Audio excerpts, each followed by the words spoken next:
Bom, o livro é 20 Passos para a Paz Interior, né? Exato. Que o senhor está lançando agora. Do que trata esse livro?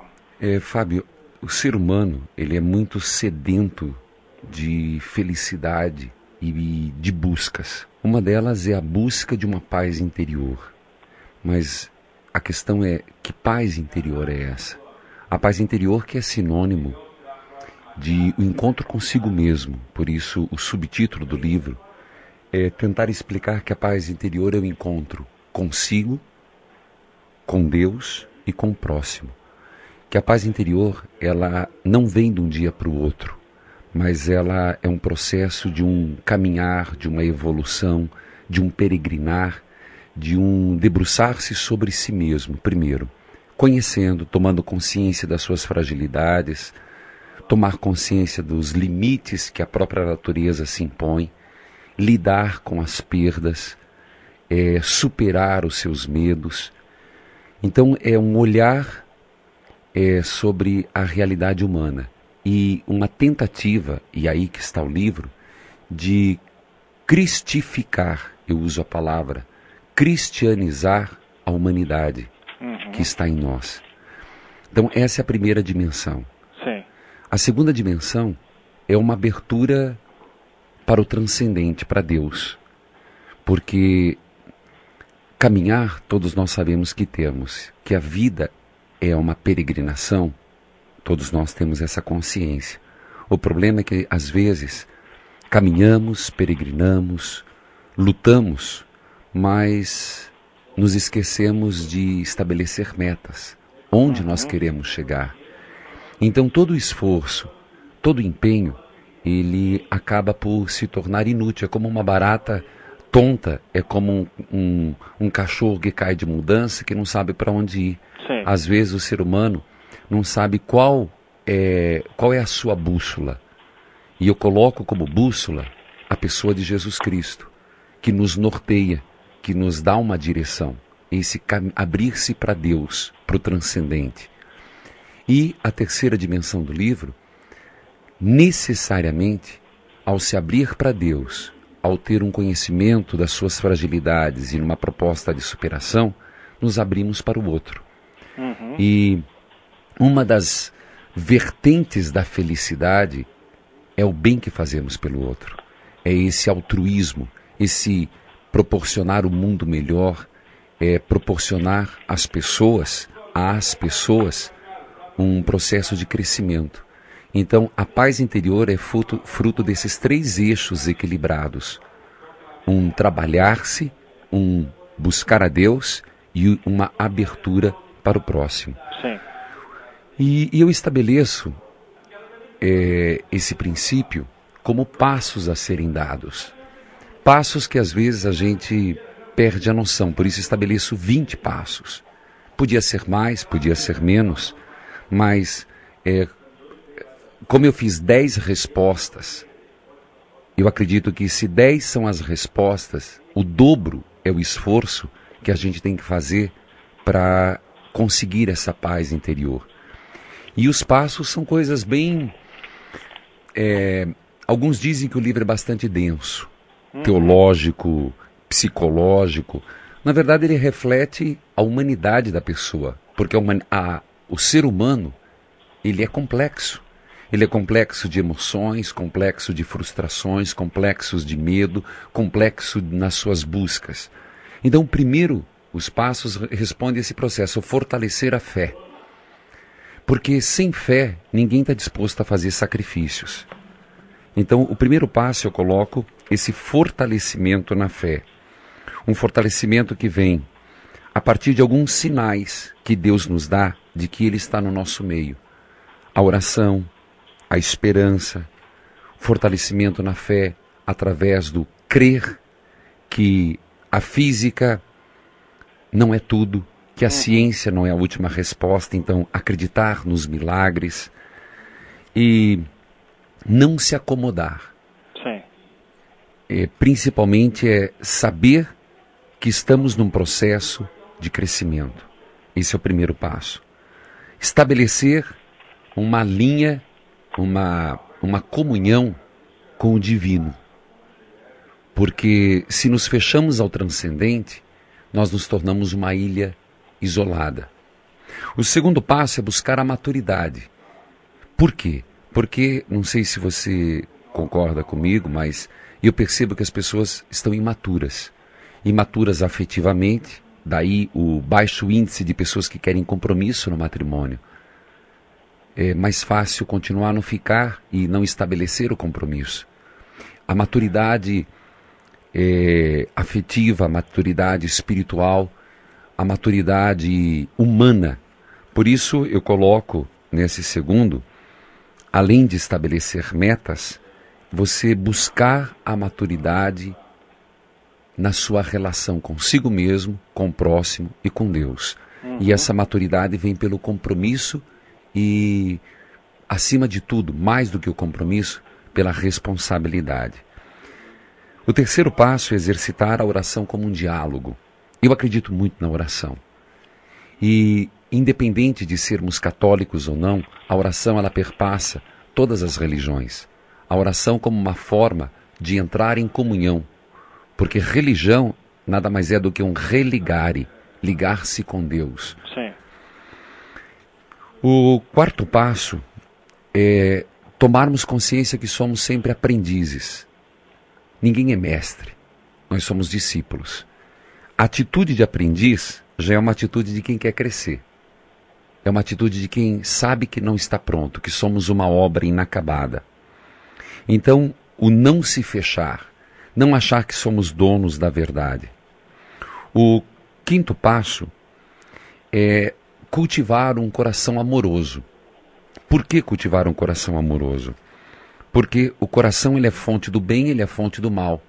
Então existem alguns elementos que são importantes ser cultivados, como humildade, mansidão, que são fermentos do bem. O sexto passo, eu coloco algo bastante até teológico, conhecer a Bíblia.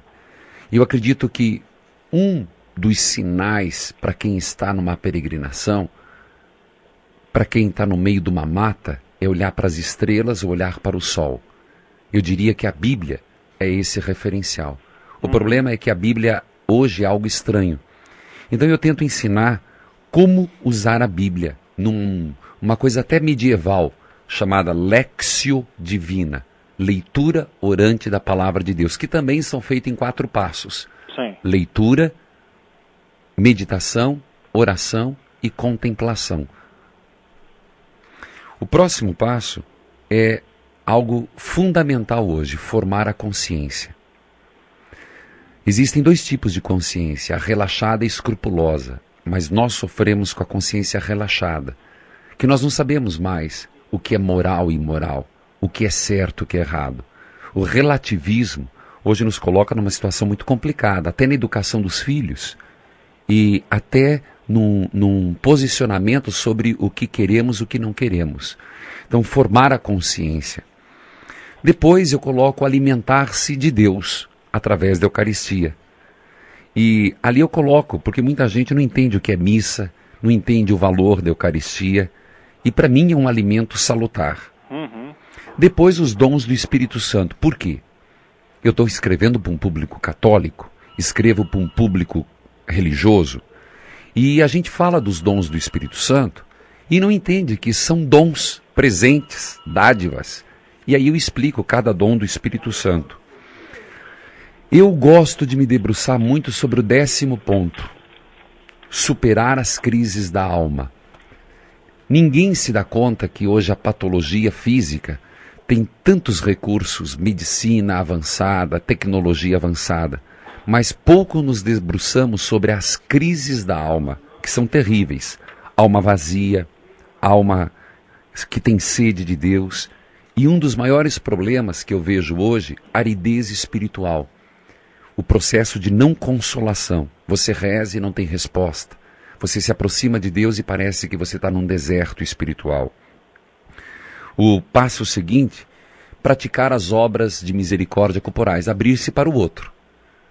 Não tem como ter paz interior numa redoma de vidro.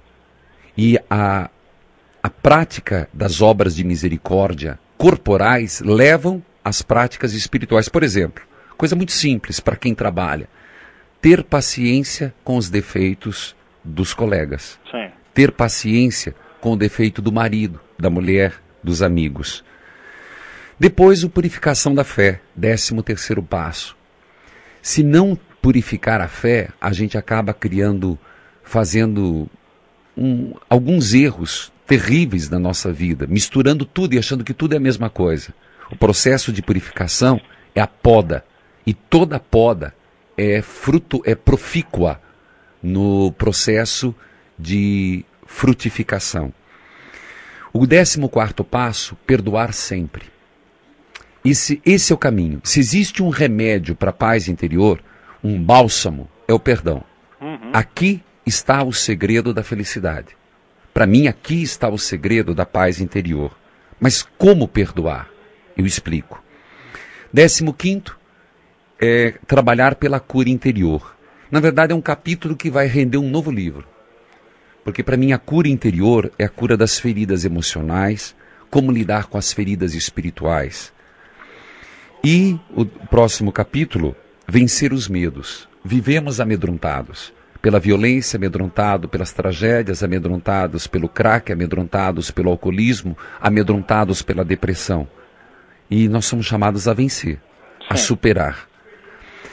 18º, desapegar-se das coisas materiais. É fundamental. O desapego, a entrega, o estar livre para poder voar alto.